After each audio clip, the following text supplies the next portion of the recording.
बस इसकी चाल समझनी मन की। हर भजन के अभ्यास के बाद ये विषय रस मांगेगा।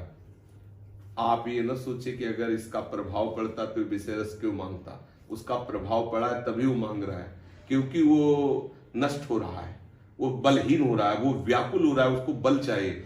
मन का बल है विषय चिंतन, विषय सेवन।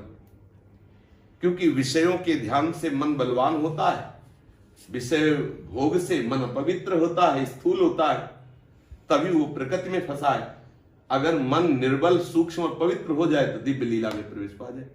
समझो, मन अगर सूक्ष्म हो जाए, स्थूल मन प्रकृति में फंसता है और सूक्ष्म मन परमात्मा में फंसता है। मन अपवित्र तो भोगों का चिंतन, संसार का चिंतन, राग द्वेष का चिंतन, और मन पवित्र तो प्रियालाल का चिंतन, प्रभु का चिंतन, समता का चिंतन, आत्मस्वरूप में वो निर्मल रस का अनुभव करता है। वही मन आत्मस्वरूप हो जाता है, वही मन भगवत स्वरूप हो जाता है। तो जब हम साधन परायण होते तब हमारा मन हमको विचलित करता है। तो उस समय साधक मन में यदि तदात्म न करे तो जीत जाएगा। जैसे मन की मांग विषय हुई तो समझे कि अब ये मरने जा रहा है, इसकी जो मांग हुई है यदि हम इसे पूरा ना करें तो मर जाएगा। पर वो बहुत आपको कष्ट देगा, क्योंकि तदात्म है ना। अगर आप जो उसको सह गया, उसी को भगवान कहते यम ही न व्यत्यंते ते पुरुषम पुरुषर्षभ सम दुख सुखाधीरम स्वमृतत्वाय कल्पते। जो उस व्यथा को सह गया, जो मन पीड़ा दे रहा है, वही फिर भगवत प्राप्ति के योग्य हो जाता है, वही परम पद अमृत पद का अधिकारी हो जाता है।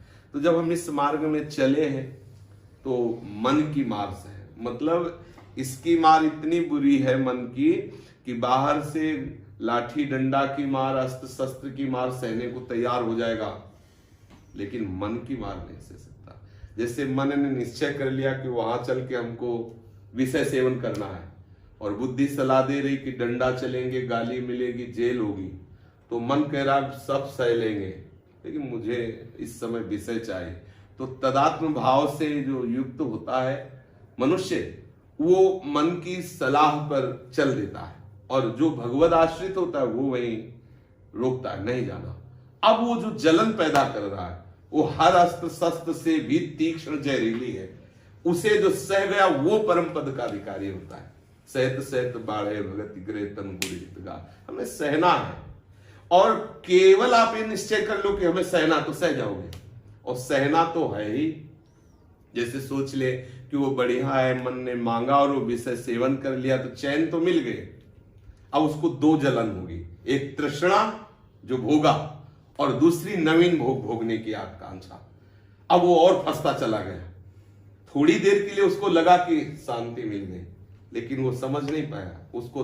अब मन ने दोहरी मार दी। अब भोगों को जो भोगा उसकी तृष्णा, उसका अनुभव, और जो नवीन भोग सुने हैं, पढ़े हैं, लोगों से देखे सुने पढ़े, उनको भोगने की कामना। अब तृष्णा और कामना दो, पहले केवल कामना थी, पहले तो स्फुरना होती, फिर संकल्प कामना का भोग का, और फिर वो क्रिया। अब तृष्णा और फिर कामना दोनों मिलकर के उसको नष्ट कर देते हैं।